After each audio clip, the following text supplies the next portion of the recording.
सहनावतु सहनौ भुनक्तु सह वीर्यं करवावहै तेजस्विनावधीतमस्तु मा विद्विषावहै।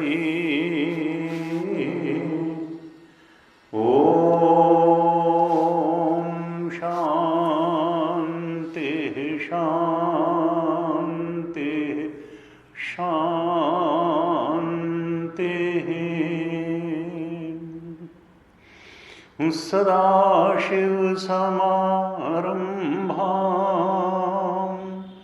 शङ्कराचार्यमध्यमाम् अस्मदाचार्यपर्यन्तां वन्दे गुरुपरम्पराम्।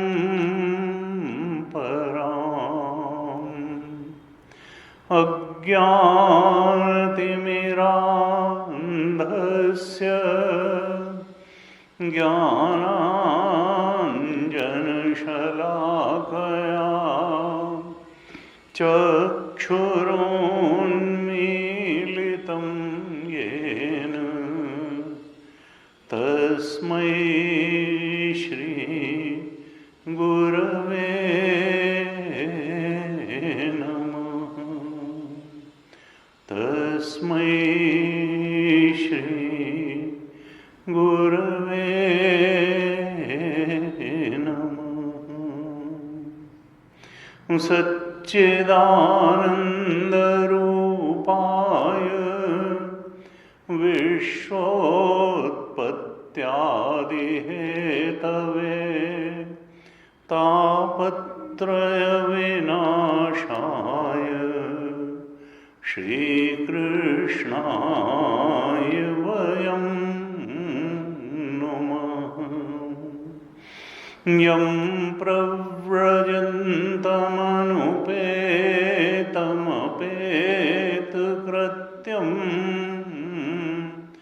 द्वैपायनो विरहकातराजुहाव पुत्रेति तन्मयतया तरवोऽभिनेदुः तं सर्वभूतहृदयं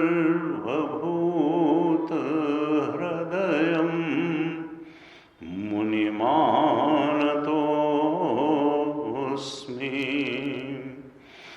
तं सर्वभूतहृदयं मुनिमानतोऽस्मि।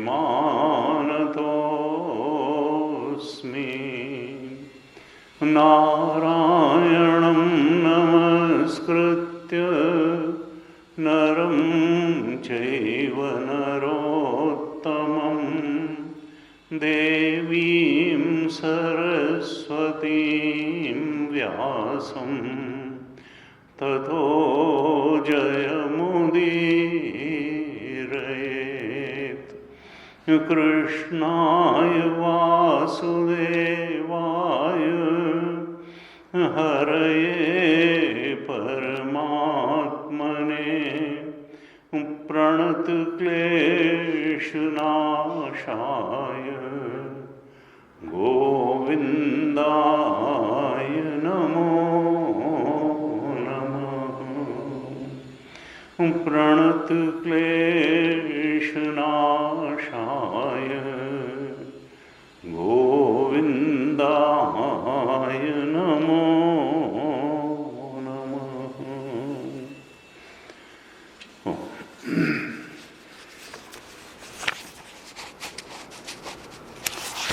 श्रीमद् भागवत महापुराण के अध्ययन के क्रम में हम लोग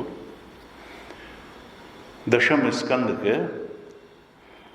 47 अध्याय पर चर्चा कर रहे थे। भागवत महापुराण के दशम स्कंद के 47वें अध्याय, और इसमें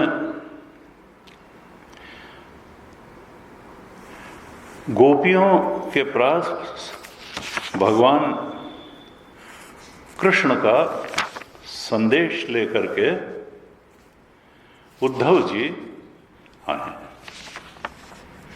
संदेश, क्योंकि भगवान स्वयं आ नहीं सके, गोपियों से उन्होंने कहा था कि मैं तुमसे मिलने आऊंगा। और भगवान मथुरा में विभिन्न कार्यों में, दुष्टों के संहार में, प्रजा की व्यवस्था के कार्य में इतना व्यस्त हो गए कि उन्होंने अपनी जगह उद्धव को अपना दूत बना करके और संदेश दे करके भेजा। और उद्धव जी ने भगवान का संदेश गोपियों को सुनाया। और भगवान का संदेश बिल्कुल तात्विक संदेश था कि देखो, आत्मा के रूप से तो मैं हमेशा तुम्हारे पास हूं, मैं सबके पास हूं। इस लीला में मनुष्य रूपधारी विग्रह के रूप में भले मैं तुमसे दूर चला गया हूं, कभी मैं वृंदावन में था, अब मैं मथुरा में आ गया, लेकिन तुम्हारी आत्मा के रूप में, चेतन के रूप में तो मैं हमेशा तुम्हारे पास हूं। और तुम आत्म तत्व में अपना मन अगर लगाओ तो कृष्ण तत्व में मन लगा दिया तुमने। तात्विक दृष्टि से जो आत्म तत्व है वही कृष्ण तत्व है। तुम्हारे अंदर जो अहम अहम करके चेतना स्फुरित हो रही है वो मुझ कृष्ण परमात्मा का ही रूप है। वो चेतना मैं ही हूं, तत्त्वम असि। तुम्हारे अंदर जो अनुभव में आ रहा चेतन तत्व है वो मैं ही हूं, अहम ब्रह्मास्मि। तुम अपने को उस रूप में जान लो, पहचान लो, और तब तुम्हारा मुझसे कभी विछोह नहीं होगा। हमेशा मुझे तुम अपने अंदर अपने आत्मचेतन के रूप में पाओगी। जो द्वैत के रूप में मुझे बाहर देखता है तो मेरे प्रकट होने और लीन होने में अंतर कर सकता है, लेकिन अपनी आत्मा के रूप में जिसने मुझ कृष्ण को पहचान लिया उसके फिर कृष्ण से विछोह का कोई रास्ता नहीं रह जाता है।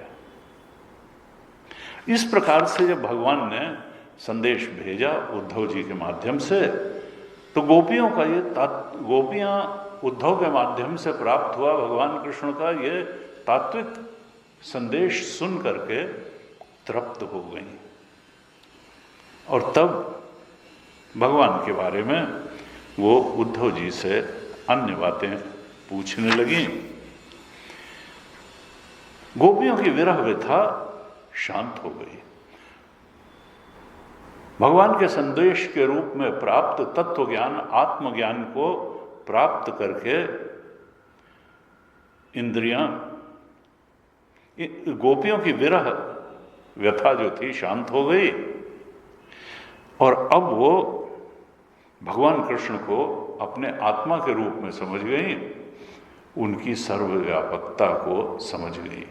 क्योंकि चेतन अद्वितीय है, और अद्वितीय अगर है तो इसका मतलब कि उसके अलावा कुछ नहीं है। कृष्ण परमात्मा ही सब जगह सब रूपों में है। अध्याय 47 के 53 श्लोक में शुकदेव भगवान कहते हैं, ततः ताः कृष्ण संदेश व्यपेत विरह ज्वरा। कृष्ण के इस संदेश को प्राप्त करके गोपियां विरह ज्वर हो गईं, जो उनका ताप था शांत हो गया हृदय का। उद्धवम पूजयांश चक्रु, उद्धव की उन्होंने पूजा की। ज्ञात्वा आत्मानम अधोक्षजम, क्योंकि वो आत्मा के रूप में भगवान कृष्ण को समझ गई। भागवत जी का सारा जोर, गीता जी का सारा जोर, उपनिषद वेदांत का सारा एम्फेसिस आत्म तत्व के सच्चे स्वरूप को समझने पर ही है। बाहर राम कृष्ण शिव की पूजा के माध्यम से हो या आत्म तत्व के श्रवण मनन निधिध्यासन के माध्यम से हो, साधन चतुष्टय संपन्न होकर के गुरुमुख से परम सत्य आत्म तत्व का श्रवण मनन निधिध्यासन करके उस कैवल्य बोध के रूप में हो, सारी साधनाएं हमें यही बताने के लिए हैं कि सत्य तो आत्मा है। लेकिन ये बात समझ में फिर क्यों नहीं आती है, और व्यक्ति जीवन में इस बात को उतनी गंभीरता से क्यों नहीं लेता है जितनी गंभीरता से इसको लिया जाना चाहिए। जब आत्मा ही सत्य है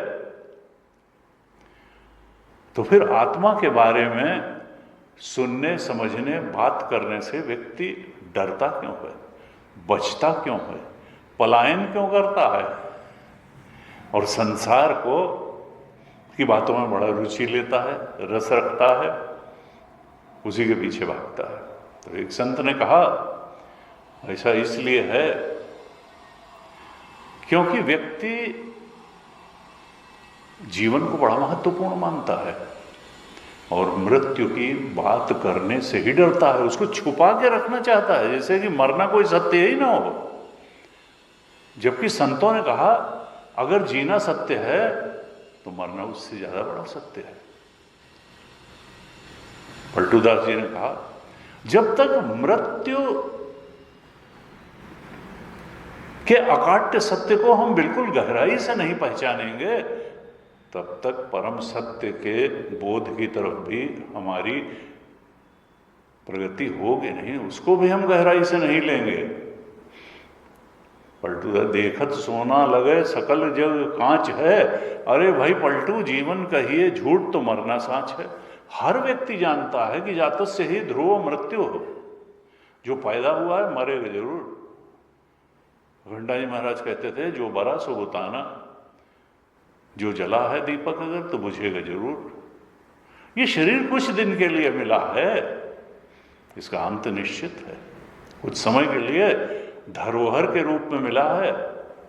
अगर हम मृत्यु को एक छुपाने की चीज बना देंगे, अवॉइड करेंगे, उसको न करने वाली बात के रूप में जीवन में मानेंगे कि नहीं हम तो आशावादी हैं, हम तो जीवन जीने की बात करते हैं, मृत्यु की। अरे तो मृत्यु के बाद भी तो तुमको कहीं जाना पड़ेगा। कठोपनिषद में कहा न सांपराय प्रतिभाति बालम, जो बाल बुद्धि वाले हैं उनको ये बात समझ में नहीं आती है, वो इसको अवॉइड करते हैं, पोस्टपोन करते हैं। ये शरीर एक दिन जरूर छूटेगा और इसके बाद तुम इस लोक में नहीं रहोगे, न इस शरीर में रहोगे, तुमको परलोक जाना ही होगा। लेकिन जो बाल बुद्धि वाले हैं वो मृत्यु के बाद के जीवन को अवॉइड करते हैं, उसकी बात न की जाए। आशा, ये कौन सी आशावादिता है कि आपने जीवन को समग्र रूप से नहीं समझा, आपने जीवन को इस शरीर में रह करके जो चेतना जी रही उसको तो बहुत महत्वपूर्ण समझ लिया, और शरीर छूटने के बाद आपका रूप क्या होगा, आप कहाँ जाएंगे, वहाँ क्या मिलेगा, उसके लिए कोई आपने प्रिपरेशन नहीं की। जीवन जीने के लिए आपने बहुत तैयारी की, बड़ा प्रशिक्षण हुआ, इतनी यूनिवर्सिटीज़ हैं, इतने कॉलेजेस हैं जीवन जीने के लिए, सिखाने के लिए। धन कमाना कैसे कैसे है, खूब मेहनत करो। जब व्यक्ति समझेगा कि मृत्यु के बाद भी जीवन है, वो जीवन शायद इस 50, 60, 70, 80 साल के जीवन से बड़ा जीवन है, ज़्यादा महत्वपूर्ण जीवन है। तो वास्तव में जीवन को समग्रता से समझना तो यह है कि हम जीवन जीने के लिए तो तैयारी करें ही, ये शरीर छूटने के बाद जो जीवन होगा उसके लिए भी तैयारी करें, उसके लिए भी समाज में प्रशिक्षण की व्यवस्था होनी चाहिए, उसके लिए भी कुछ प्रिपरेशन होना चाहिए। ये नहीं कि इस शरीर रहते जो जीवन है उसी के लिए सारी तैयारी हो, उसी के लिए सारा प्रशिक्षण हो, और अगर इतना ही होगा तो व्यक्ति को धन के आगे कुछ समझ में नहीं आएगा। क्योंकि यहाँ तो सब कुछ शरीर के जितने भोग हैं, यहाँ तक की दवाई हैं, तो वो सब धन से मिल जाती हैं। आत्मा की बात ही नहीं समझ में आएगी अगर हम मृत्यु के बाद मृत्यु को उसके एक अकाट्य सत्य के रूप में गहराई से नहीं पहचानेंगे, तो फिर हम मृत्यु और मृत्यु के बाद के जीवन के लिए कोई तैयारी ही नहीं करेंगे। और अगर हमने पहचान लिया कि देखो मृत्यु तो एक दिन आनी ही आनी है, शरीर एक दिन छूटना ही छूटना है, तो फिर उसके बाद जो तैयारी चाहिए, जो प्रशिक्षण चाहिए, उस पर भी हम पर्याप्त ध्यान देंगे। कबीर ने कहा, कबीरा सो धन संचिए जो आगे को होए, और शीश चढ़ाए गाठड़ी जात न देखा होए। अरे उस धन के बारे में भी थोड़ा सा तुम विचार करो, उसको पाने का भी प्रयास करो, कुछ प्रशिक्षण प्राप्त करो, कुछ तैयारी करो, जो धन इस शरीर छूटने के बाद भी तुम्हारे साथ जाने वाला है। और वो धन आध्यात्मिक उन्नति का धन ही है, अंतःकरण शुद्धि का धन ही है, वो साधन चतुष्टय ही है, वो श्रवण मनन निधिध्यासन से प्राप्त होने वाला आध्यात्मिक उत्कर्ष ही है। वो साथ में जाएगा। तत्र तम बुद्धि संयोगम लभते पौर्वदेहिकम यतते च ततो भूयः संसिद्धौ। वो जो शुद्ध अंतःकरण है, जो हमारी सात्विक वृत्तियां हैं, जो सात्विक भावनाएं हैं, जो सात्विक संस्कार हैं, अंतःकरण की शुद्धता है, वो साथ जाएगी। इसलिए सत्संग का महत्व वही समझेगा जो ये याद रखेगा कि एक दिन ये शरीर छूटेगा। जीवन जितना सत्य है, मृत्यु उससे कम बड़ा सत्य नहीं है। मृत्यु को न बात करने वाली बात नहीं है कि देखो कैसा निराशावादी दृष्टिकोण है, ये तो जब देखो तो कहते हैं कि भाई मरना एक बहुत अकाट्य सत्य है। हम जब तक उसको रियलाइज, जितना बड़ा सत्य जीवन है उतना बड़ा सत्य मरना है। जीवन तो प्रारब्ध हम लेके आए हैं तो कट ही जाएगा। प्रारब्ध से जितनी सांसें मिली हैं, अगर भोजन चाहिए, ऑक्सीजन चाहिए, जल चाहिए रहने का, तो वो मिल जाएगा। प्रारब्ध है उसके लिए जुटा देगा। लेकिन आध्यात्मिक उत्कर्ष के लिए हमको विवेक पूर्वक चलना होगा। और विवेक का मतलब केवल सेंस ऑफ डिस्क्रिमिनेशन ही नहीं है, सत असत विवेक होना चाहिए, नित्य अनित्य विवेक होना चाहिए। जीवन के लक्ष्य के प्रति अगर स्पष्ट दृष्टि है तो ही व्यक्ति विवेकी है। और जीवन का लक्ष्य चेतना को उत्कर्ष ही है। चेतना का इतना उत्कर्ष हो कि परम उत्कर्ष हो जाए, और परम चेतन को ही तो परमात्मा कहते हैं। अयम आत्मा ब्रह्म। इस आत्मा के, इस चेतना के ब्रह्म स्वरूप तक जब हम साधना द्वारा, सत्संग द्वारा अपने जीवन को उठा लेंगे, तो वही तो परम लक्ष्य है। तो संतों ने कहा कि जीने के लिए ही नहीं, मरने के लिए भी प्रिपरेशन होनी चाहिए। मरने के बाद के जीवन के लिए भी शिक्षण होना चाहिए। और तब जब हम इसको गहराई से समझेंगे तो केवल धन कमाने का महत्व ही नहीं समझेंगे, आत्मधन को कमाने का भी महत्व समझेंगे। ये सांसारिक धन ही नहीं लाभकारी है, आत्मबोध का धन परलोक में भी चलता है। पुण्य की करेंसी परलोक में भी चलती है। और तब व्यक्ति को साधना का महत्व समझ में आता है, और आत्मबोध का महत्व समझ में आता है, सत्संग का महत्व समझ में आता है। और वही सत्संग जब भगवान ने उद्धव के माध्यम से गोपियों को कराया तो उनकी विरह व्यथा शांत हो गई। उद्धव जी को भी बड़ा अच्छा लगा। उद्धव जी ने देखा कि ये गोपियां कृष्ण के प्रेम में इतनी दीवानी हैं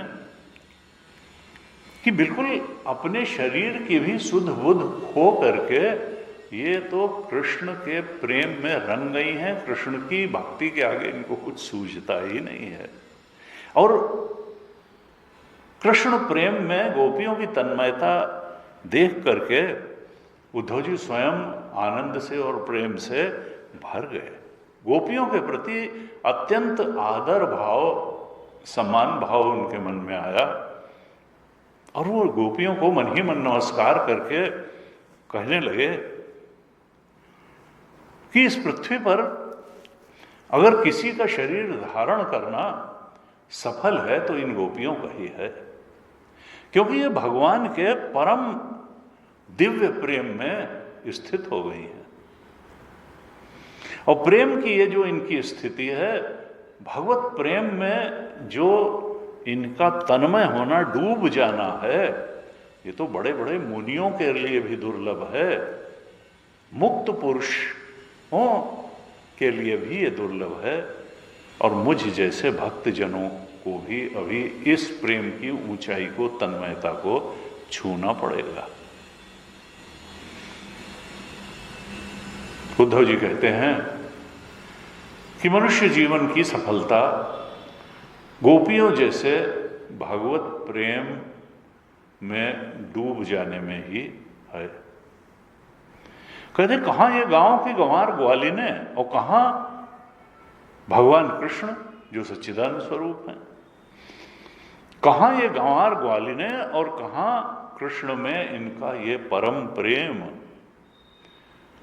कहते हैं कि इससे स्पष्ट ही है कि अगर भगवान को भगवान जान करके कोई प्रेम करे या बिना भगवान जाने भी उनसे प्रेम करे तो भगवान उस पर कृपा तो करते ही हैं और उसका परम कल्याण कर देते हैं।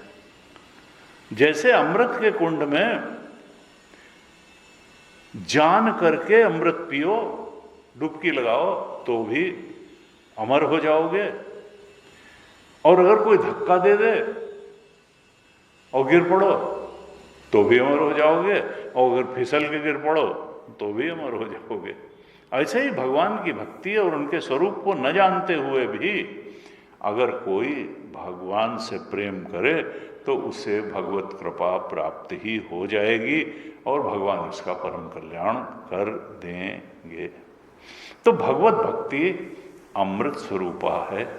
नारद भक्ति सूत्र में कहा, भक्ति के लिए परम प्रेम रूपा अमृत स्वरूपा च। परम प्रेम रूप है भगवान की भक्ति और अमृत स्वरूप भी है, व्यक्ति को अमर कर देती है, मुक्त कर देती है। सारे बंधन भगवत भक्ति से छूट जाते हैं।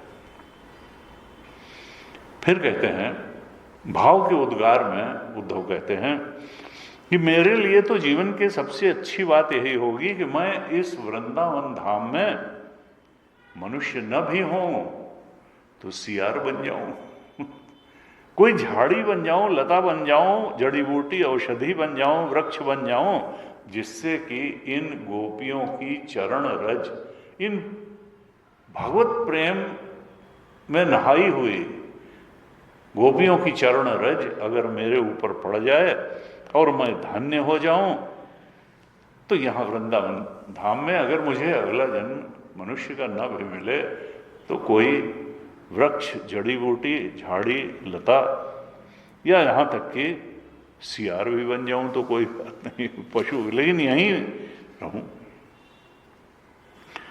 इस प्रकार से गोपियों की जो अनन्य भक्ति है उसको उद्धव जी ने उसकी बहुत सराहना की। भगवान इंद्रियातीत हैं।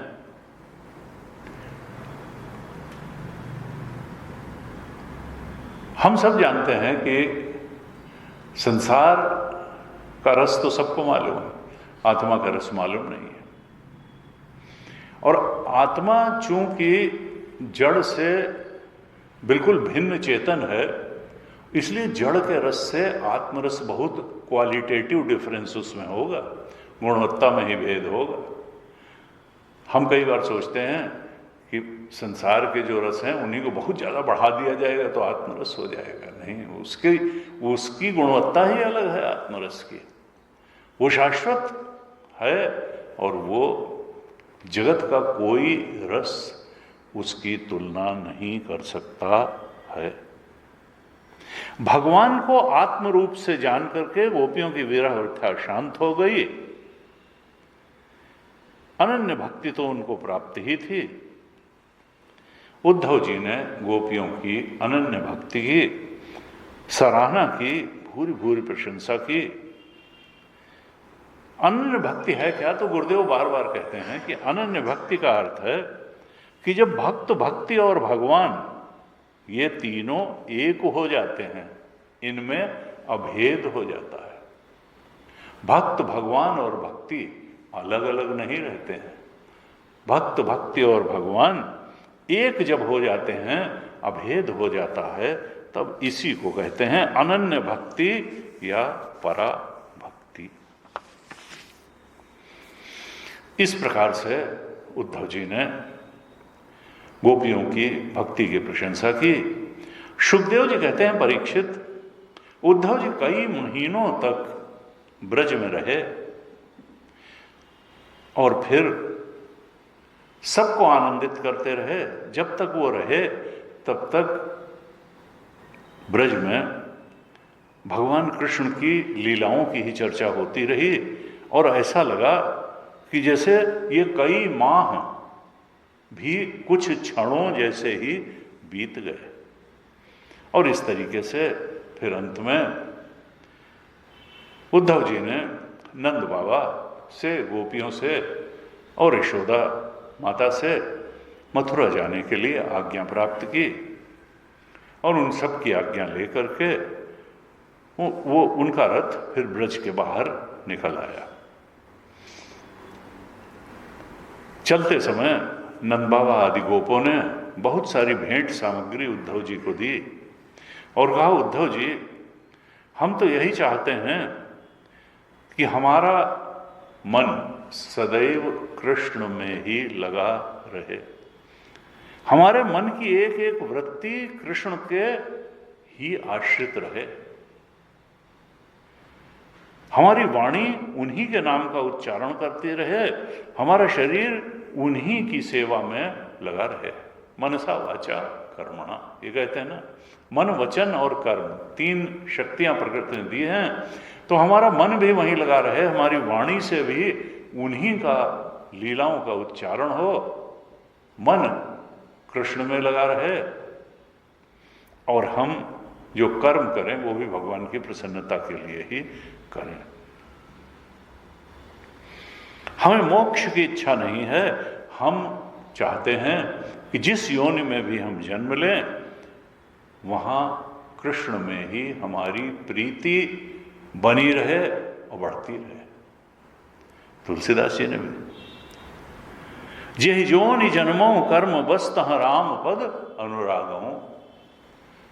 जेहि जोनि जन्मों कर्म, जिस योनि में मैं अपने कर्मवश जन्म लूं लेकिन वहां राम जी से मेरा प्रेम कम न हो, बढ़ता ही जाए। यही इच्छा नंद बाबा आदि गोपों ने भी कही कि कृष्ण में हमारी प्रीति उत्तरोत्तर बढ़ती रहे। इस प्रकार से नंद बाबा आदि जितने गोप थे सबने उद्धव जी का सम्मान किया और फिर उद्धव जी मथुरापुरी में लौट आए। वहां आकर के भगवान कृष्ण के पास गए, उनको प्रणाम किया और उन्होंने फिर जैसा ब्रजवासियों का वात्सल्य, भक्ति का, प्रेम का उद्रेक भगवान के प्रति देखा था, वो सब का सब भगवान कृष्ण के सामने कह सुनाया। तो इस प्रकार से उद्धव जी ने ब्रज यात्रा की।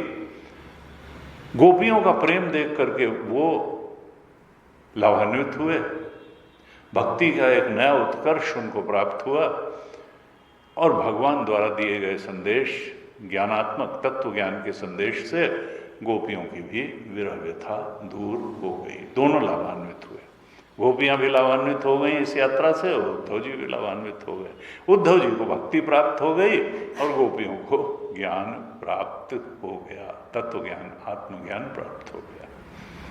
इसके बाद 48वें अध्याय में उल्लेख है, सुखदेव जी कहते हैं, परीक्षित, अब भगवान कृष्ण ने कुब्जा को कहा था कि मैं कंस का वध करने के बाद तुमसे मिलने के लिए अवश्य आऊंगा, क्योंकि कुब्जा ने अंगराग भेंट किया था भगवान को,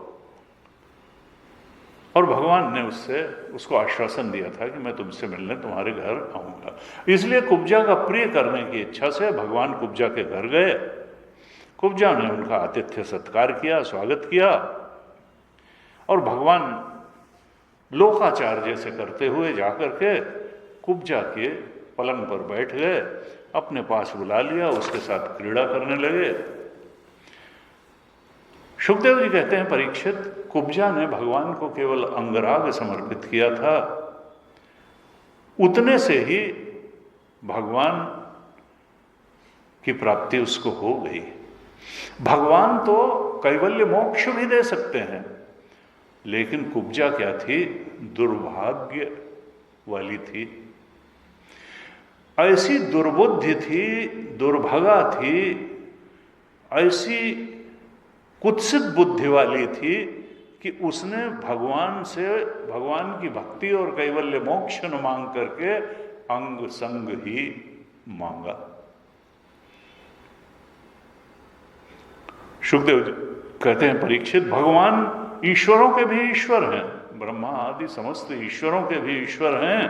अगर कोई उनको प्रसन्न करने के बाद उनसे संसार के लौकिक सुख, विषय सुख ही मांगता है, तो निश्चय है कि वो दुर्बुद्धि है। क्योंकि वास्तव में भगवदानंद को छोड़ करके विषय सुख भगवान से मांगना, ये तो दुर्मति होने का ही प्रतीक है, जैसी कुब्जा थी। क्योंकि विषय सुख भगवद आनंद की अपेक्षा अत्यंत तुच्छ हैं, नहीं के बराबर है।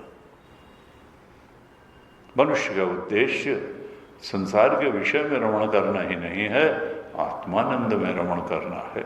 तुलसीदास जी ने लिखा, नर्तन पाए विषय मन देही, पलट सुधा ते सठ बिस लेही, कांच किरिच बदले ते लेही, करते डार परस मनि देही। नर्तन पाए विषय, अगर ये मनुष्य शरीर पा करके केवल विषय भोगों में ही ये जीवन गुजार दिया, लगा दिया, तो जैसे कि आत्मानंद तो क्या था? परम अमृत था। अमृत को छोड़ करके कोई विष पिए, विषय विषवत, धीरे धीरे करके। विषय तो एक बार में ही मार देता है, और ये विषय का आकर्षण धीरे धीरे करके आदमी को गलाता रहता है, परेशान करता रहता है। नर्तन पाए विषय मन देही, पलट सुधा ते सठ बिस लेही, कांच की रिच बदले ते लेही, करते डाल। जैसे कोई पारस मणि को छोड़ करके, ये जीवन ऐसा अवसर था कि इसमें आत्मानंद भी प्राप्त किया जा सकता था, लेकिन उन्होंने, उस कुब्जा ने भोगानंद ही प्राप्त करना उचित समझा। पारस मणि को जैसे हाथ में आई हुई पारस मणि का तो त्याग कर दिया, और कूड़ा करकट हाथ में लेके बैठ गई। इस प्रकार से कुब्जा का प्रसंग आता है।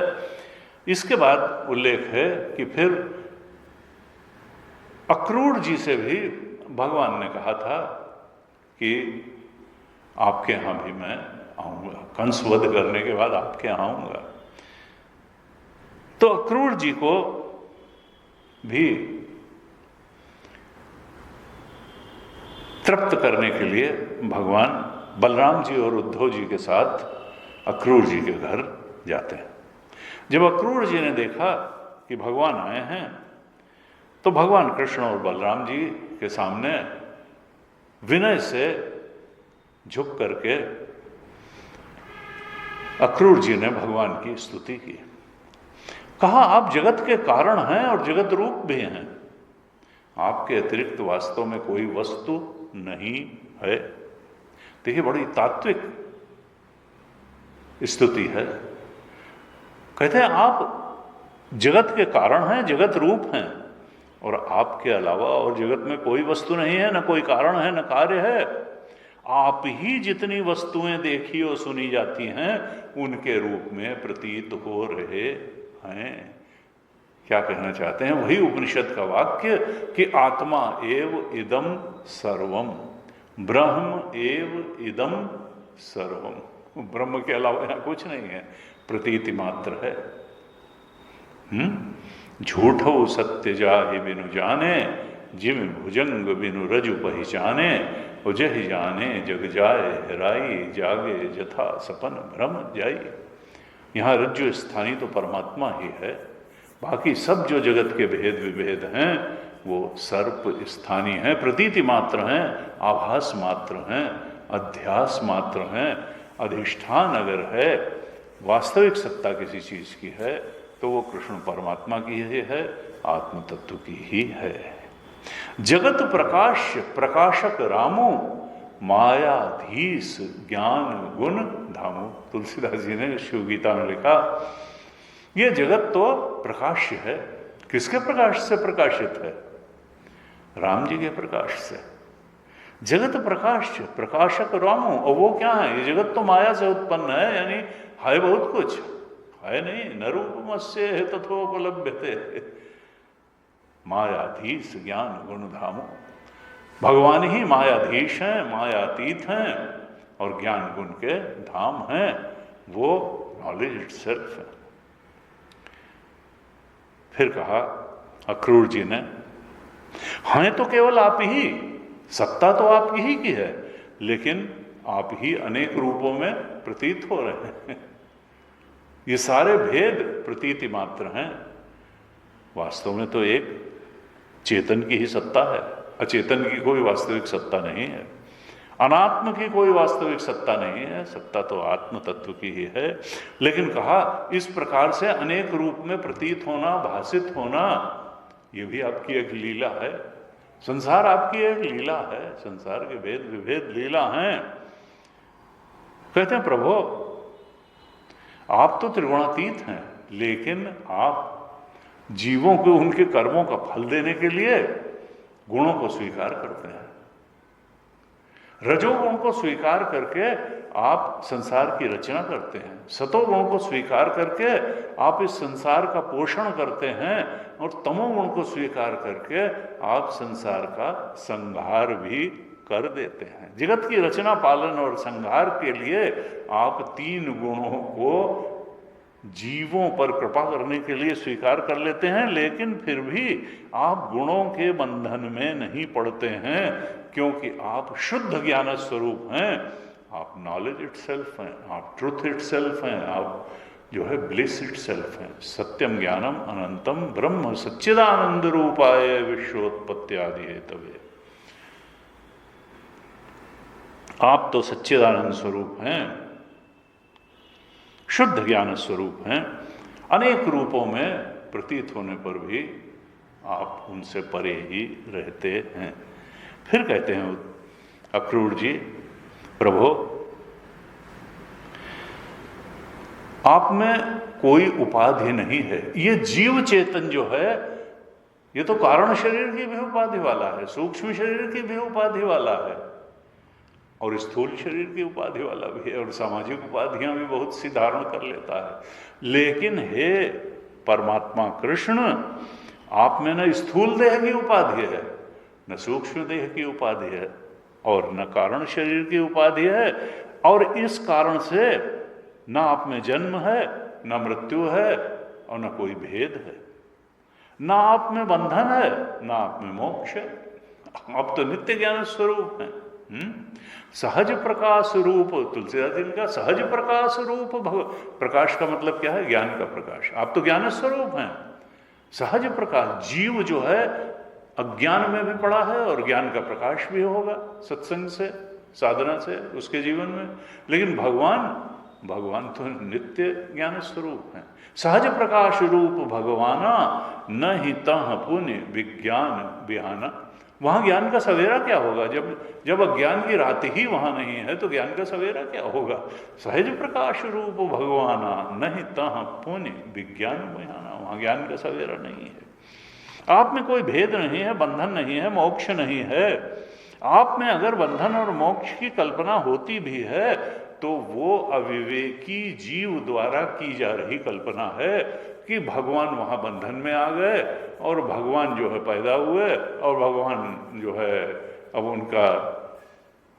उनका शरीर जो है पूरा हो गया और भगवान कहाँ, जरा पहेलिए के बाण लगने से भगवान का शरीर, अरे भगवान कहाँ पैदा होंगे और भगवान कहाँ जाएंगे? भगवान जो है ने कहा गीता में, जन्म कर्म च में दिव्यम, मेरा जन्म भी दिव्य है, यानी है ही नहीं, दिखता है। कर्म भी मेरे दिव्य हैं, मैं कोई करता थोड़े हो जाता हूं कर्म करने से। जन्म कर्म च में दिव्यम एवं यो वेत्ति तत्वतः त्यक्त्वा देहम पुनर्जन्म नईति मामेति सोर्जुन। चौथे अध्याय के 9वें श्लोक में कहा भगवान ने कि जो मुझ आत्म तत्व को अजन्मा और अकर्ता देख लेता है वो अपने चेतन को भी अजन्मा और अकर्ता देख लेता है और फिर वो शरीर छोड़ने के बाद फिर से शरीर को प्राप्त नहीं होता है। माम एति, वो मुझ कृष्ण परम तत्व परमात्मा तत्व को प्राप्त होता है। अक्रूर जी कह रहे हैं, आपने जगत के कल्याण के लिए ही ये सनातन वेद मार्ग प्रकट किया है और जब जब इस सनातन, आजकल बहुत सनातन का जोर है, यहां भागवत जी में भी कहा, अक्रूर जी कहते हैं आपने जगत के कल्याण के लिए ये सनातन वेद मार्ग, वेद द्वारा बताया गया जो मार्ग है वही सनातन है, क्योंकि वेद सनातन है, वेद भगवान की सनातन वाणी है। तो वेद द्वारा बताया गया जो मार्ग है वही सनातन मार्ग है। और कहा जब जब पाखंड पथ से चलने वाले प्रगटें पंथ अनेक, जो दुष्ट लोग हैं वो वेद मार्ग को छोड़ करके और कहते हैं हम जो कह रहे हैं वो ठीक है। देखो, modern approach to religion, modern approach to spirituality, ऐसे ऐसे बातें करते हैं। गुरु जी कहते थे यहाँ मॉडर्न का नहीं, यहाँ तो सत्य वही है। मॉडर्न जैसी कोई चीज़ है, आप मॉडर्न कपड़ा पहनने में हो सकते हैं, आप मॉडर्न मकान बनाने में हो सकते हैं, आप मॉडर्न सड़कें और पुल बनाने में हो सकते हैं, आप मॉडर्न इलेक्ट्रॉनिक गैजेट्स में हो सकते हैं, हवाई जहाज में हो सकते हैं, फूड आइटम्स में भी हो सकते हैं, लेकिन मनुष्य के पैदा होने का ढंग जो आज से 20,000 साल और 2 लाख साल पहले था वही है पैदा। जस्टेशन पीरियड अगर तब 9 महीने कुछ दिन का होता था तो आज भी वही है। एक इंद्री बढ़ नहीं गई है। 5 ज्ञान इंद्रियां अगर 2 लाख साल पहले वाले इंसान के पास थी तो आज भी हैं। 5 कर्म इंद्रियां हैं, अंतःकरण चतुष्ट है, मन बुद्धि चित्त अहंकार वैसा ही है, कारण शरीर सूक्ष्म शरीर स्थूल शरीर वैसा ही है, मरने का ढंग वैसा ही है, पैदा होने का ढंग वैसा ही है, जवान होने का ढंग वैसा ही है, अधेड़ होने और बुढ़ापे का ढंग वैसा ही, मरने का ढंग वैसा ही। बदला क्या है? किस बात में मॉडर्न होने की तुम डींगे भरते हो?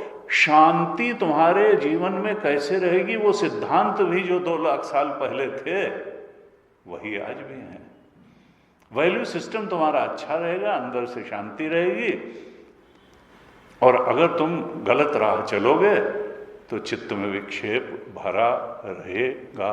बाहर से चमक दमक चाहे जैसी हो।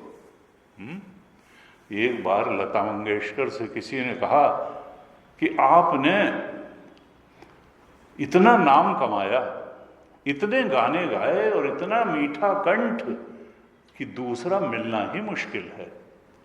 इतना ऐश्वर्य, इतनी पॉपुलैरिटी,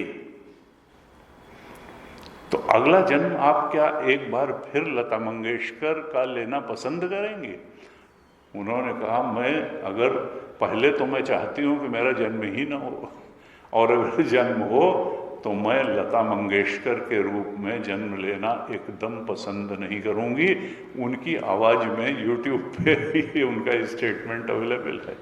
मैं अगला जन्म लता मंगेशकर का नहीं लेना चाहूँगी, क्योंकि बाहर से लोग बहुत देखते हैं कि लता मंगेशकर की कितनी पॉपुलैरिटी है, उनके पास कितना ऐश्वर्य है, लेकिन मैं ही जानती हूँ कि एक लता मंगेशकर होने की पीड़ा क्या है।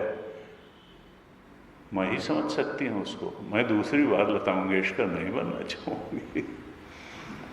कहते हैं आइंस्टाइन से लोगों ने कहा, आप क्या अगले जन्म में भी एक भौतिकवादी, इतने बड़े आप साइंटिस्ट हैं, तो अगला जन्म आप एक और भौतिक शास्त्री का लेना चाहेंगे? उसने कहा ना, मैं एक छोटे गांव का प्लम्बर होना पसंद करूंगा आइंस्टाइन होने के बजाय, क्योंकि मैं इतना बोझ अपने हृदय पर लेकर के मर रहा हूं कि मैंने जो आविष्कार किया फिजन ऑफ एटम का, उसके कारण जो एटम बम बना उससे 2 लाख लोग मरे।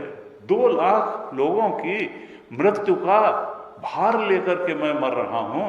अब मैं, जबकि मैंने कहा था कि इसका उपयोग किसी की हत्या में नहीं होना चाहिए, लेकिन फिर मैं असहाय हो गया, तो मैं दोबारा आइंस्टाइन नहीं बनना चाहूँगा। मैं एक प्लम्बर के रूप में, छोटे प्लम्बर के रूप में ज़िंदगी गुजारना पसंद करूँगा बजाय आइंस्टाइन बनने के। और कहते हैं एक अमेरिका का, अपने समय का, पिछली शताब्दी का सबसे बड़ा व्यक्ति था एंड्रयू कार्नेगी।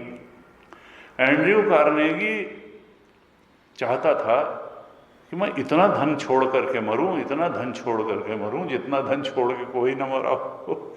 जब उसको लगा कि मेरे मृत्यु निकट आ रही है, तब उसने अपने सेक्रेटरी को बुला करके कहा कि मैं तो कभी काउंट ही नहीं किया कि मेरे पास पैसे कितने हैं, अब मेरा अंतिम समय आ रहा है, तो तुम जरा जोड़ के बताओ कि मैं कितनी संपत्ति छोड़ करके मरना चाह रहा हूं। उसने कहा, आप 10 अरब की संपत्ति छोड़ करके मर रहा हूं। उन्होंने कहा, अरे ये तो कुछ हुआ ही ना, मैंने संकल्प किया था कि मैं 100 अरब की संपत्ति छोड़ करके मरूंगा, मैं तो 10% भी सफल नहीं हो पाया। उसने अपने सेक्रेटरी से कहा, ये बताओ, अगला जन्म जब तुम्हारा होगा, मरोगे तुम भी, तो तुम एंड्रयू कार्नेगी बनना पसंद करोगे या सेक्रेटरी की तरह सेक्रेटरी? उसने कहा, मैं सेक्रेटरी बनना पसंद करूंगा। क्यों? क्योंकि मैं जीवन भर देखता रहा कि आप कितने परेशान रहे उस धन को कमाने के लिए जो अब छोड़ करके आप जा रहे हैं, जिसकी फूटी कौड़ी भी आप अपने साथ नहीं ले जा सकते हैं। मैं जीवन में इतना अतृप्त और व्यस्त नहीं रहना चाहता हूँ।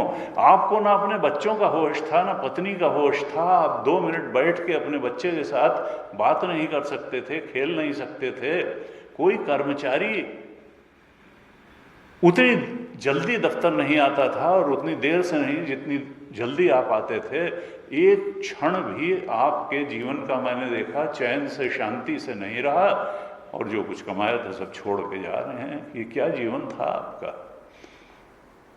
तो इस तरह से व्यक्ति कई बार ठहर के सोचता ही नहीं है कि जाना भी पड़ेगा और क्या लेके जाएंगे। यहां शांति पाकर के गए कि अतृप्ति की पराकाष्ठा में गए। अंदर से अगर शांति ही नहीं मिली तो फिर मिला क्या? बाहर की चमक दमक से हम बहुत प्रभावित हो जाते हैं और अंदर की बात तो कोई जानता ही नहीं है। इसीलिए कहते हैं कि साधुता अंदर की शांति देती है, आत्म शांति देती है। श्रद्धावान लभते ज्ञानम तत्परः संयतेन्द्रियः ज्ञानम लब्ध्वा पराम शांतिम अचिरेणाधिगच्छति। परम शांति तो आत्मज्ञान से ही मिलती है, संयम से ही मिलती है, सत्संग से ही मिलती है, उस परम सत्य के प्रति श्रद्धा रखने से ही मिलती है। केवल धन के प्रति ही श्रद्धा रखेंगे तो भटकाव ही बना रहेगा। आगे को जाने वाला धन आत्मधन है, संसार का धन नहीं है। ऐसे कहा। अक्रूर जी ने बड़ी सुंदर प्रार्थना की और कहा, भगवान जो आपका भजन करते हैं, अपने मन को आप में पूरी तरह से लगा देते हैं, आपके प्रेमी भक्त हैं, आप उनकी सारी अभिलाषाएं पूरी कर देते हैं। गुरु कहते भगवान अपने भक्त को अभावग्रस्त नहीं रखते हैं। जितनी और जब जितनी आवश्यकता होती है भगवत पथ में चलने वाले की, सारी आवश्यकताएं पूरी होती हैं। और नहीं तो अगर मानसिक लालसा है तो वो तो कभी पूरी ही नहीं होगी, चाहे जितना धन हो। आवश्यकताएं सबकी पूरी होती हैं और इच्छाएं तो किसी की पूरी नहीं होंगी। अधूरी इच्छा लेके ही जाता है।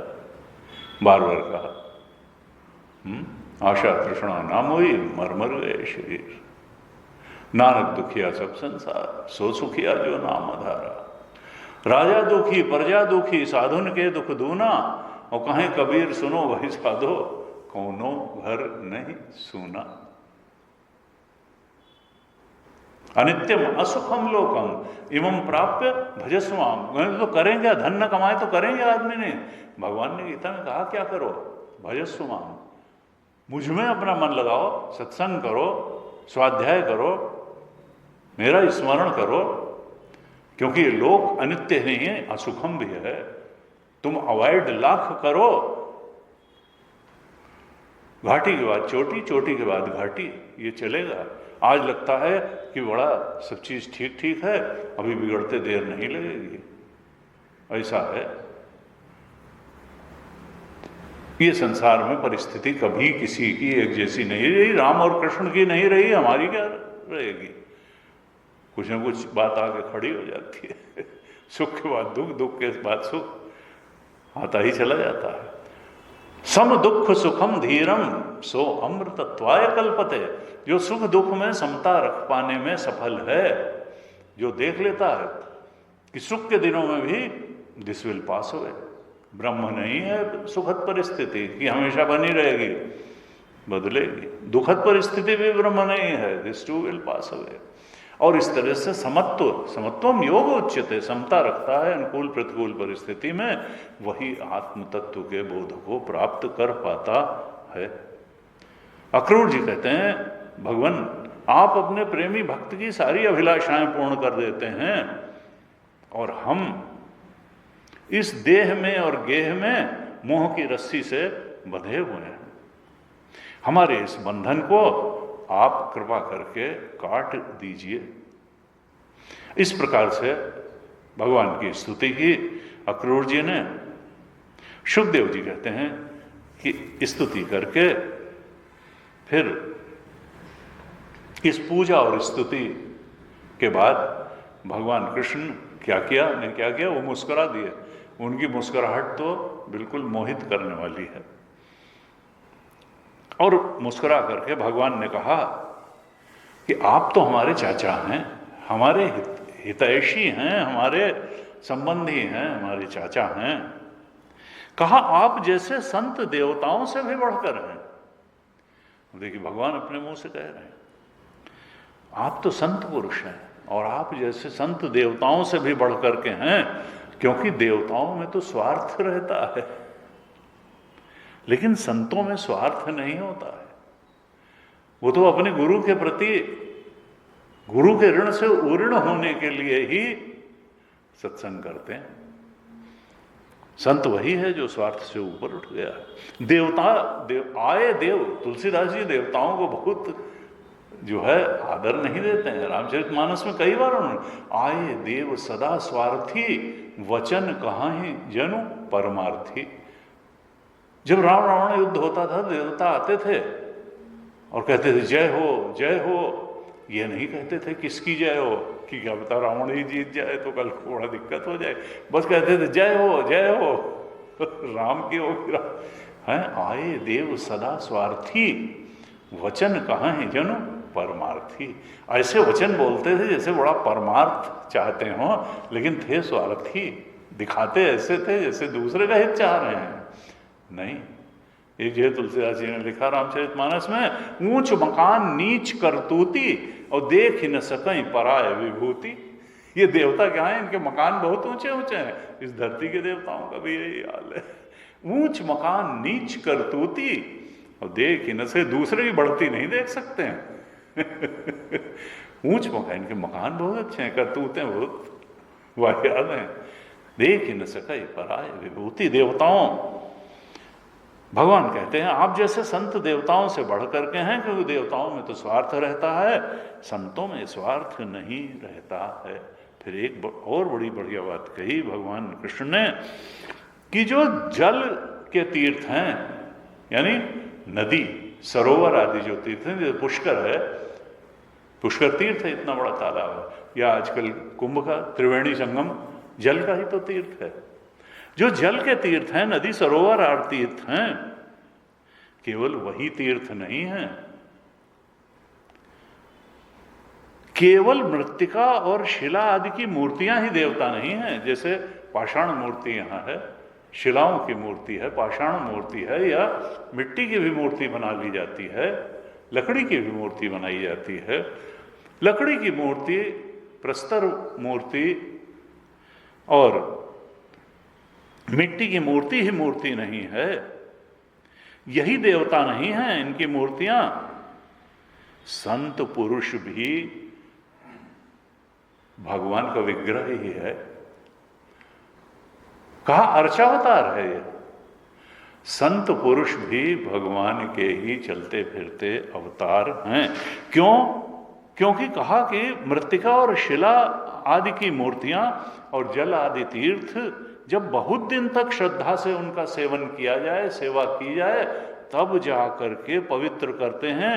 लेकिन संत पुरुष तो अपने दर्शन मात्र से ही पवित्र कर देते हैं।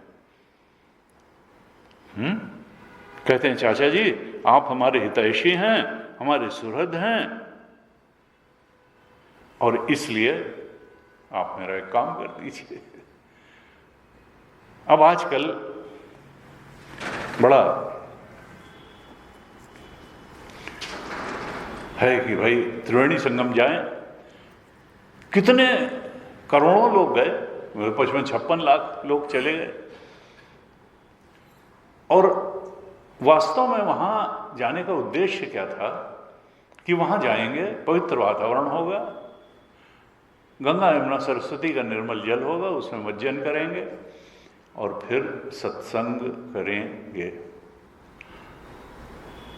सत्संग भी बहुत, भगवान तुलसीदास जी ने जब रामायण लिखनी शुरू की तो एकदम रामायण के प्रारंभ में ही, शुरू के ही कुछ दोहा लिखने के बाद दूसरे दोहे के ऊपर ही चौपाइयां लिखी और कहा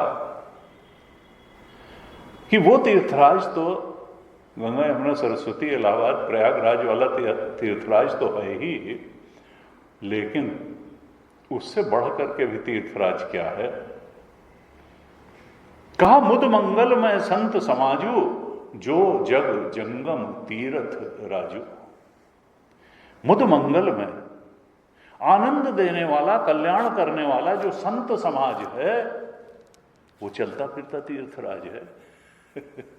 मुद मंगलमय संत समाजू, जो जग जंगम, जंगम का मतलब चलता फिरता, वो तो स्थिर है एक जगह तीर्थराज।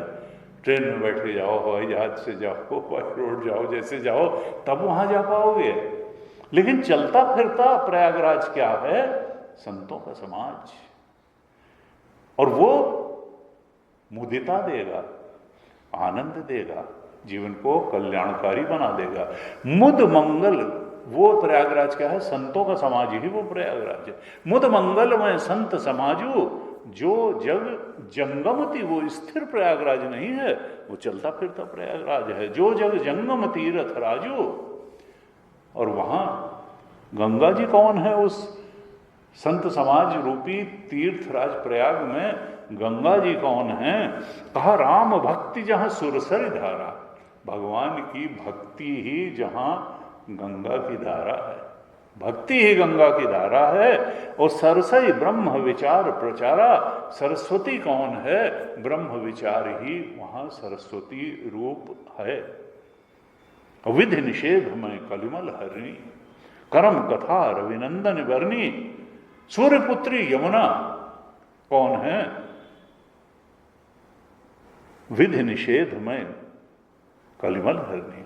ये जो कर्म है, ये करो और ये न करो, जो ये शिक्षा दी जाती है संत समाज में, ये तुम्हारे लिए हानिकारक कर्म है। ये कर्म करना करके तुम पाप के भागी बनोगे और ये कर्म करके तुम पुण्य के भागी बनोगे।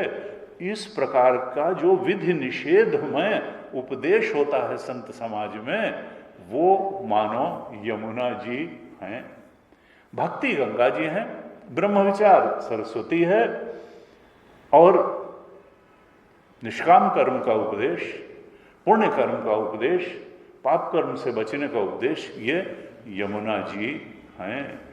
तो भक्ति, ज्ञान और कर्म की त्रिवेणी जो चलते फिरते प्रयागराज संत समाज से प्राप्त होती है, वो वास्तव में चलता फिरता प्रयागराज है। हरिहर कथा विराजति बेनी, त्रिवेणी बेनी। त्रिवेणी क्या है? जो विष्णु भगवान की और शंकर जी की कथाएं हैं, वही त्रिवेणी है वास्तव में। हरिहर कथा विराजति बेनी, और सुनत सकल मुद मंगल देनी। उन भगवान विष्णु और शंकर की कथाओं को सुन करके जो आत्मानंद की प्राप्ति होती है, जो प्रसन्नता, आनंद, मुदिता की प्राप्त होती है, जो कल्याण का भाजन बनता है सुनने वाला, वही उस प्रयाग चलते फिरते संत समाज रूपी प्रयागराज का फल है। सुनत सकल मुद मंगल देनी। और मोदी ने वटवृक्ष है वहां, जो कहते हैं कि प्रलय काल में भी बना रहेगा और भगवान उसे पत्ते पर जो रहेंगे और अगले कल्प में फिर। तो वो वटवृक्ष कौन है? बटु विश्वास अचल निज धर्मा।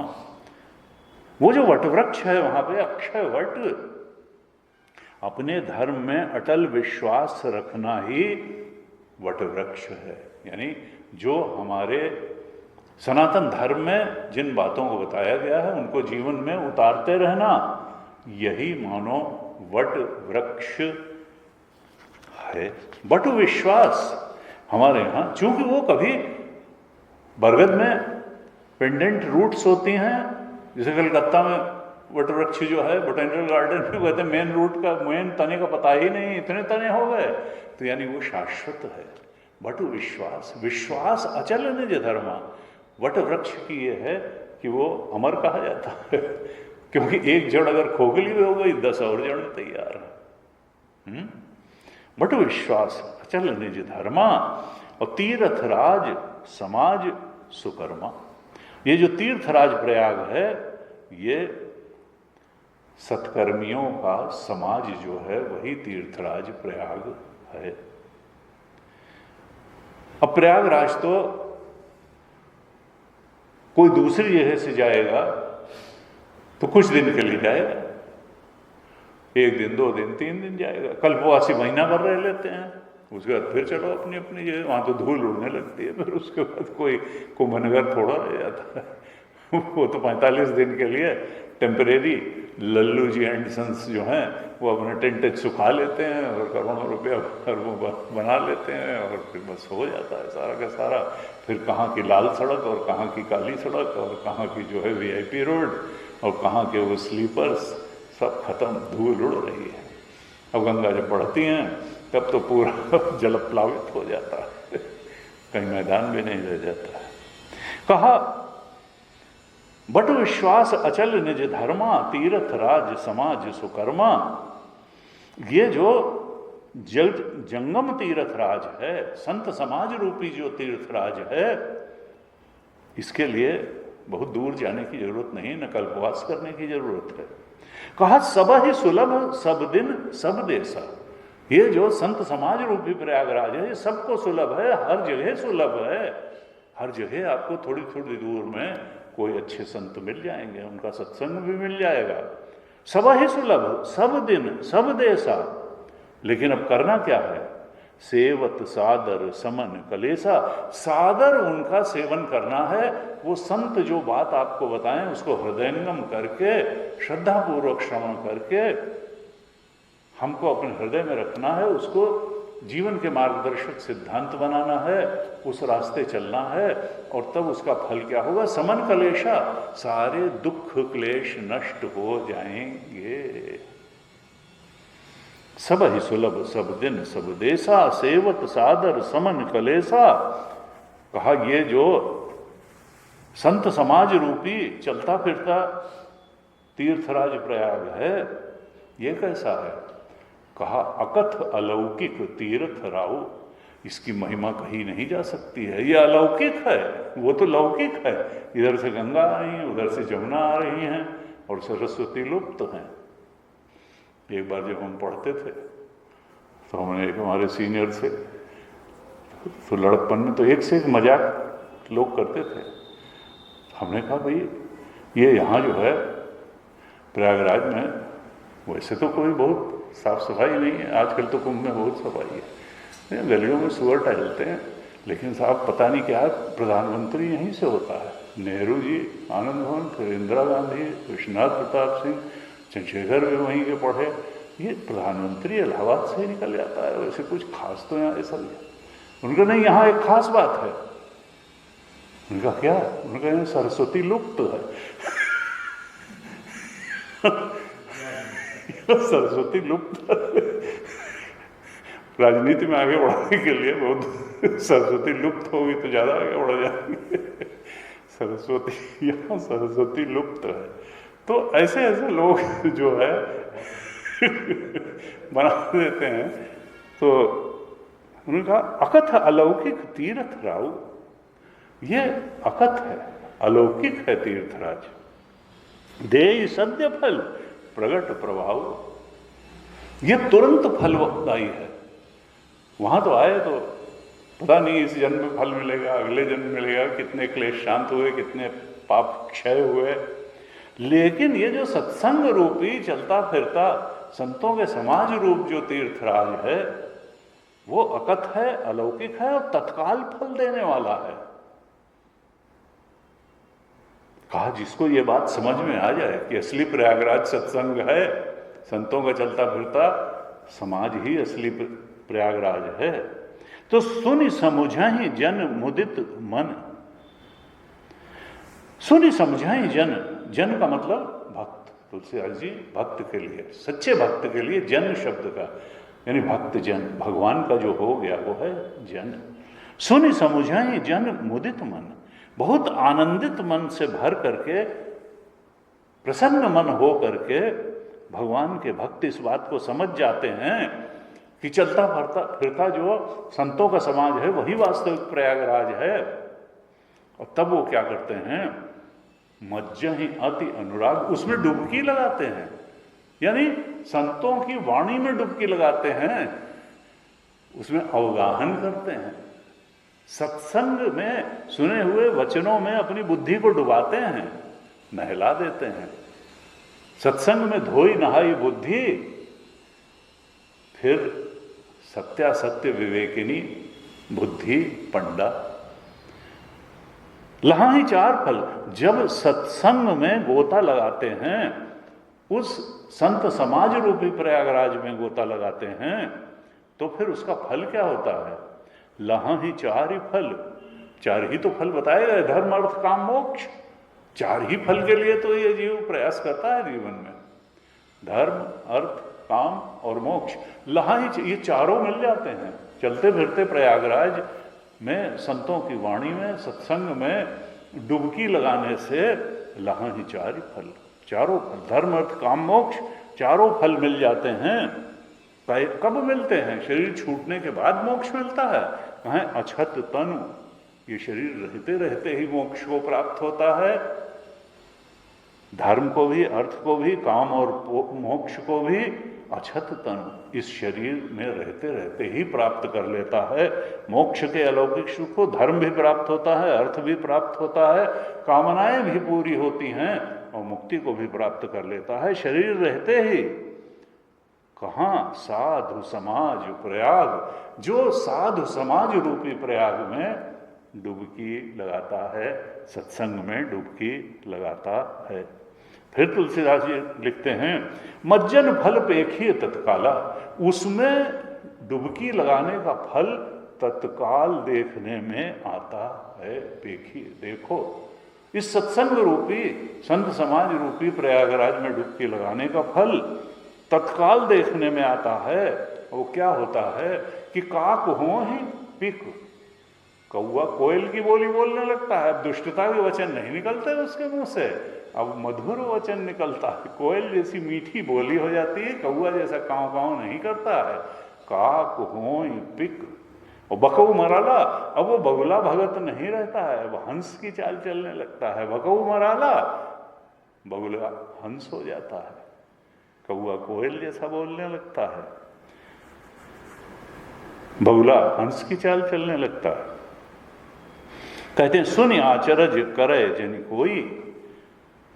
ये जो मैंने बताया जग जंगम तीर्थ है, चलता फिरता प्रयागराज, और इसका जो यहाँ गंगा यमुना सरस्वती क्या हैं, ये किस प्रकार से अकथ और लौकिक है।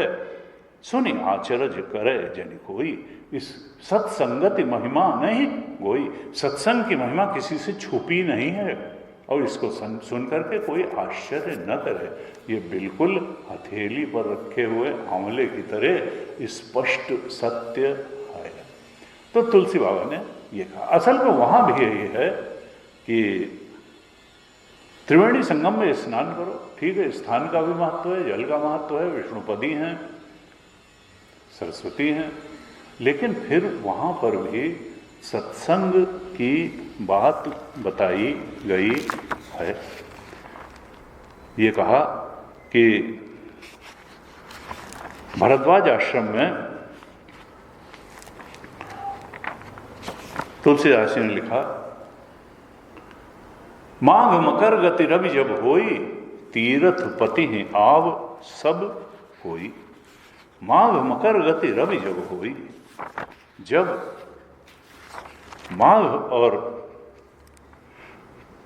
मकर संक्रांति के समय तीर्थपति प्रयाग में सब कोई आता है।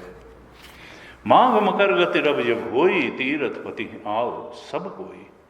कुछ लोग आजकल जो है यह है कि हमने YouTube पे पढ़ लिया, हमने Google पे ये पढ़ लिया कि वो वहाँ जो है बस नागाओं के लिए ये था, ये तो अब इतना प्रचार प्रसार से सब लोग जाने लगे। कहाँ पढ़ा? कोरा पे। कोरा हिंदू उसका कोई है, ऐप टाइप का है कोरा। को कोरा का ज्ञान नहीं। तुलसी बाबा 500 साल पहले क्या लिख रहे हैं, और वो कितने बड़े ज्ञानी थे।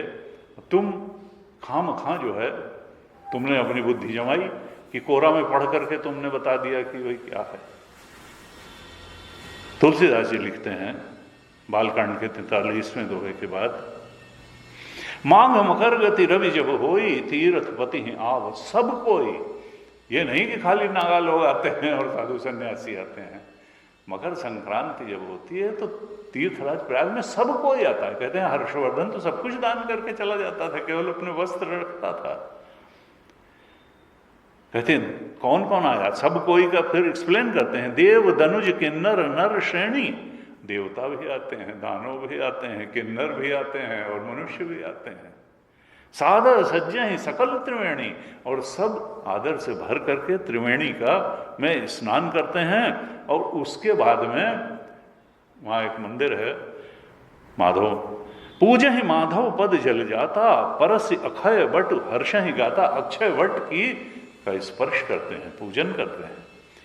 और वहीं पर आनंद भवन के सामने, अब तो आनंद भवन भरद्वाज आश्रम से ज़्यादा फेमस हो गया क्योंकि नेहरू जी का घर है, तो आनंद भवन के सामने भरद्वाज आश्रम। कहा भरद्वाज आश्रम अति पावन, परम रम्य मुनिवर मन भावन। भरद्वाज आश्रम में जाते हैं, तहाँ होई मुनि ऋषय समाजा। वहाँ सत्संग होता है ऋषियों के समाज में। जहाँ ही जे मज्जन तीर्थ राजा, जो तीर्थराज प्रयाग में जाते हैं वो भरद्वाज आश्रम में जाकर सत्संग अवश्य करते हैं, क्योंकि भरद्वाज आश्रम में सत्संग हमेशा होता है और यह भी होता होगा। मज्जा ही प्रात समेत उछाहा, कहीं परस्पर हरि गुण गाहा। यह नहीं कि बस जो है वहाँ पूड़ी आलू और जलेबी दही खा करके बस नहा कर जल्दी से आ गए, नहीं नहीं, सत्संग बहुत आवश्यक है। मज्जा ही प्रात, सवेरे तो स्नान करते हैं और फिर भगवत चर्चा करते हैं, सत्संग करते हैं भरद्वाज आश्रम में जा करके। ब्रह्म निरूपण धर्म विधि वर्ण ही तत्व विभाग, तत्व ज्ञान की चर्चा करते हैं। कहाँ ही भगवती भगवंत कहे संयुत ज्ञान विराग, भक्ति की चर्चा करते हैं, वैराग्य की चर्चा करते हैं और ज्ञान की चर्चा करते हैं। यही प्रकार भरि माघ नहाही, पुनि सब निज निज आश्रम जाही। इस प्रकार से 1 महीने तक माघ के महीने में वहाँ स्नान करते हैं और फिर कथा वहाँ से शुरू होती है कि एक बार भरि मकर नहाए, सब मुनीस आश्रम ही सिधाए, जाग बल की मुनि परम विवेकी, भरद्वाज राखे पद टेकी। सब लोग तो चले गए, लेकिन भरद्वाज ऋषि ने याज्ञवल्क्य मुनि जो परम विवेकी थे उनके चरण पकड़ करके उनको कुछ दिन और रोक लिया और कहा, भगवान राम कवन प्रभु पूछूं तो ही, कहे बुझाए कृपा निधि मोही। ये राम का स्वरूप क्या है, ये थोड़ा मुझे बता दीजिए, आपको तो सब मालूम है। प्रभु सोई रामन, एक राम अवधेश कुमारा, तिनकर चरित विदित संसारा, नारी बिरह दुख लहे अपारा, भयो रोष रन रावण मारा। प्रभु सोई राम की अपर को, जासु जपत जाहि जपत त्रिपुरारी, सत्य धाम सर्वज्ञ तुम, कहु विवेक विचार। तो ये जो है राम जी का स्वरूप पूछा, प्रभाव पूछा और उसके बाद में पूरी राम कथा याज्ञवल्क्य जी ने भरद्वाज ऋषि को सुनाई, जो कि भागवत के 3 मुख्य जो वक्ता श्रोता हैं, एक याज्ञवल्क्य मुनि वक्ता हैं, भरद्वाज जी श्रोता हैं, एक काकभूषुंडी वक्ता हैं और गरुड़ जी श्रोता हैं, और दूसरे शंकर भगवान वक्ता हैं, पार्वती जी श्रोता हैं। इस प्रकार से, और एक तुलसीदास जी हैं और हम लोग श्रोता हैं। इस प्रकार से ये चलता है। तो ये प्रसंग इसीलिए हमने कहा थोड़ा समीचीन है कि भाई हम लोग जो नहीं भी जा पा रहे हैं, ये न समझें सत्संग ही चलता फिरता प्रयागराज है, ये हमारे शास्त्रों का निर्णय है। जो जग जंगम तीर्थ राजू, सत्संग चलता फिरता प्रयाग है और देई सद्य फल प्रगट प्रभाव, तत्काल उसका लाभ मिलता है। भगवान ने यहां कहा कि जल के तीर्थ ही तीर्थ नहीं होते हैं, संत पुरुष भी तीर्थ हैं, क्योंकि वो सत्संग कराते हैं। और जल के तीर्थ तो जो बहुत दिन तक उनका सेवन किया जाए तब वे चित्त को पवित्र करते हैं, लेकिन संत पुरुष तो दर्शन मात्र से ही पवित्र कर देते हैं। इस प्रकार से कहने के बाद भगवान ने कहा कि आप तो हमारे हितैषी हैं, हमारे संबंधी हैं, चाचा जी हैं, आप हमारा एक काम कर दीजिए कि आप हस्तिनापुर चले जाइए, क्योंकि मैंने सुना है कि राजा पांडु के मर जाने के बाद कुंती तो विधवा हो गई और उनके 5 पुत्र बिना बाप के हो गए। और आप जानते हैं कि एक तो धृतराष्ट्र अंधे हैं, आंख से अंधे हैं, और दूसरे उनमें मनोबल भी नहीं है। वे अपने दुष्ट पुत्र दुर्योधन से बहुत दबते हैं, वो उसके विपरीत जा करके कोई व्यवहार नहीं कर पाते हैं, इसलिए वो पांडवों के साथ अपने पुत्रों जैसा व्यवहार नहीं करते हैं। तो चाचा जी आप जरा हस्तिनापुर चले जाइए और मालूम करिए वहां जाकर के कि वहां पांडवों की और कुंती इनकी बुआ थी, उनकी स्थिति कैसी है, और अगर उनकी स्थिति अच्छी नहीं है तो फिर मैं कोई ऐसा उपाय करूंगा जिससे मेरे उन सुहृदों को सुख मिले। और इस प्रकार से थोड़ा सत्संग की बातें हुई। अक्रूर जी ने भी भगवान के प्रति अपने उद्गार व्यक्त किए। भगवान ने अपना एक विशिष्ट कार्य उनको सौंप दिया और तब उसके बाद हस्तिनापुर जाने का कार्य सौंप करके भगवान बलराम जी और उद्धव जी के साथ अपने घर लौट आए। तो इस प्रकार से ये प्रसंग पूरा होता है। अगले प्रसंग की चर्चा हम अगली कक्षा में करेंगे। आज इस तक। ओम पूर्णमदः पूर्णमिदं पूर्णात् पूर्णमुदच्यते पूर्णस्य पूर्णमादाय पूर्णमेवावशिष्यते। ओम शांति शांति शांति। हरि ओम। श्री गुरुभ्यो नमः। हरि ओम।